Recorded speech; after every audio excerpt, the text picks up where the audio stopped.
Bismillahirrahmanirrahim. Assalamualaikum warahmatullahi wabarakatuh. Bersama lagi dengan Abang Irfan untuk kelas sains. Jadi tanpa melengahkan masa, insya-Allah hari ini kita akan buat perbincangan untuk jawapan revision sheet semalam yang telah kamu selesaikan. We are going to discuss the answers of your revision sheets that you have completed yesterday. So number one, this is the question is in table. Soalan ini dalam bentuk jadual ataupun dalam kotak. Soalan dia ditanya in what plants need and out what plants produce. So actually this question is asking you about photosynthesis process. Okay, dalam kaedah photosynthesis, ini ialah photosynthesis ialah satu proses yang diperlukan oleh tumbuhan untuk membuat makanan dia sendiri. Baik, so ini ialah apa yang diperlukan oleh mereka, oleh tumbuhan: sunlight, water and air. If you said air is correct, carbon dioxide also correct. And what the plant produce? The plant produce absolutely the food in terms of sugar and oxygen that we breathe in. Right, so we go to the next question. What is the name of this process? So this process is called photosynthesis. Remember the spelling. Okay, proses ini dinamakan sebagai photosynthesis. What is chlorophyll? Apakah itu chlorophyll? So chlorophyll is the green pigment that helps leaves to trap sunlight. Okay, chlorophyll ini terdapat pada daun, di mana chlorophyll ini membantu daun untuk memerangkap cahaya matahari. Kenapa nak terperangkap cahaya matahari? Kerana dia perlukan cahaya matahari untuk buat dia punya makanan. Next question. Which are not the function of leaves? So manakah yang bukan fungsi daun? Jawapan dia ialah D.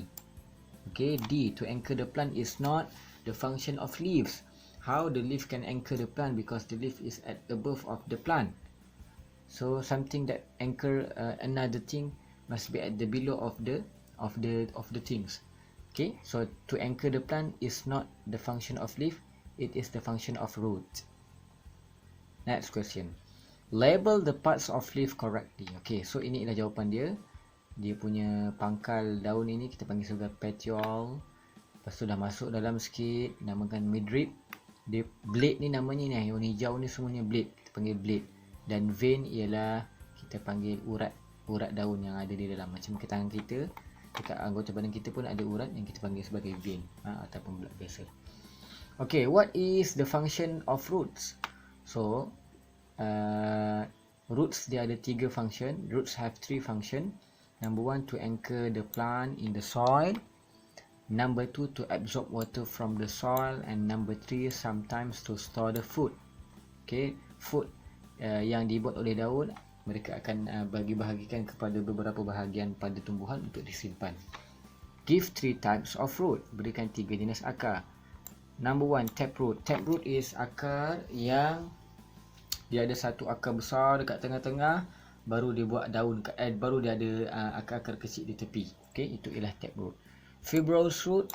Okey, fibrous root ialah akar ni dia tak sama macam taproot. Taproot dia ada satu akar tengah, akar besar dekat tengah, tapi fibrous root ni dia tak ada satu akar yang besar. Semuanya sama saiz, seperti rambut dia punya bentuk dia ataupun dia punya serabut dia. Okey.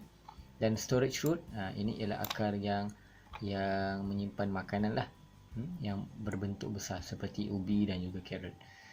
Okey, seterusnya soalan yang seterusnya tentang flowering plant reproduction. Okey, what is the part that contain male gametes? Okey, lelaki berada di, ataupun bukan lelaki, jantan, benih jantan berada di pollen. Okey, pollen ni yang berada dekat sini, ini namanya pollen. Oh, minta maaf. Okey, ini ialah pollen. Okey, dia berada di sini. Kemudian, what is the part that contain female gametes? Apakah bahagian yang mempunyai benih betina, iaitu di sini. Kita panggil sebagai ovary. Kita panggil sebagai ovule. Dalam ovule tu ada female gametes. Right. So how the male gamete reaches to the stigma? State 2 ways. Okay, cara bagaimana pollen nak sampai ke stigma ni ataupun stigma pada bunga lain ialah dengan cara dia tak boleh lompat, cara menggunakan haiwan, okey, sama ada insect dan sebagainya, ataupun dengan cara wind ataupun angin. Which part becomes seed? Okey, This part will become the seed after the fertilization, after the reproduction, selepas persenyawaan berlaku. So ovule ni akan bertukar menjadi seed ataupun biji benih, which part become fruit. Okay, di manakah apakah bahagian yang menjadi buah? Ialah bahagian ni, ovary. Okay, dia punya rumah kepada ovule. Alright, give 3 examples of things that made from plant. There's a lot of things that are made from plant: chair, table, medicines, clothes, book rack, foods, carpet, and many more. So you can find it at your home. Cari dekat rumah kamu apakah benda yang diperbuat daripada tumbuhan. Baik, itu sahaja untuk perbincangan revision sheet kita. Jangan lupa untuk buat pembetulan untuk sesiapa yang mempunyai kesalahan. Tuliskan di dalam buku tulis kamu, betulkan jawapan yang betul. InsyaAllah kita jumpa lagi pada minggu hadapan untuk tajuk yang baru. Assalamualaikum warahmatullahi wabarakatuh.